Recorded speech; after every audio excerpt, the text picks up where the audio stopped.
Ukiona mtu if you find somebody anafaulu kuwa mtu mkuu is passing to become great katikati ya watu and the midst of people, kuna mambo mawili. there are two things. Either katika mambo ya kiroho in the spiritual things, kuna watu wamekutana nao wa kiroho, he made the spiritual people wa upande wa giza of the side of darkness, wamemwelekeza cha kufanya. they instructed them what to do. Amekutana na mtu wa kiroho wa Mungu, or he made them wa upande wa nuru, person of God, amemwelekeza cha kufanya. they instructed them what to do. That problem au tofauti ya watu wawili hawa, the different to this people, aliyepata upande wa giza, the one who got in the side of huwa mambo yake their things sio original, they are not original, ni fake, they are fake.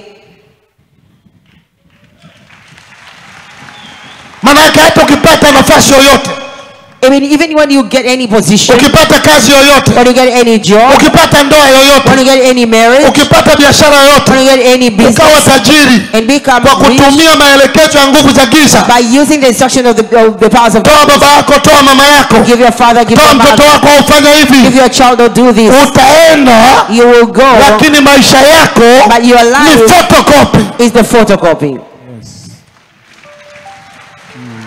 Na ukitaka kujua ni photocopy, if you want to know that your life is tafuta hao watu, look for those people, na wewe mwenyewe ambaye umefanya hivyo, and you who have done that, utajikuta moyoni mwako you'll find in your heart hauna amani ya kweli. you don't have the true amani peace. yako yenyewe ni photocopy, Your peace ni fake. is fake.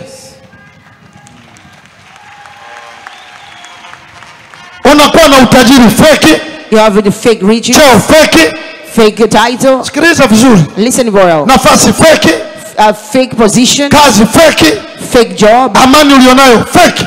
fake peace. Wewe mwenyewe unajua, You yourself, you wewe know unanisikiza kwenye radio, kwenye TV, that those you are listening to unajua ukilala, you know when you sleep, ukiwa na pesa za kutumia nguvu za giza, when you have money that you are using, unajijua kwamba huna amani. you know yourself that you Hata don't have kama peace. unasema mbele za watu una amani, Even if in front of people you're saying you have peace. yote aliye na Mungu wa kweli, Whoever has true God, anapofanikishwa na Mungu, when he's prospered by ana God, mafanikio original, they have original prosperity, ana ushindi original, they have original ana victory, furaha they original, have original peace, hana fake yoyote. they don't have any fake around them. Tunaposema wa Misri, When we say Egyptians, tunazungumzia we speak about watu ambao the people who walikuwa na mafanikio had prosperity, fake, fake. wanatumia nguvu ya nyota ya Mwisraeli They were using the au nyota ya Myahudi or the star of a Jew au nyota ya mtu mwingine. or the star of another person. Bible inasema Farao The Bible says Pharaoh akasema hawa watu said these people, nyota yao ni kali, their star is really sharp.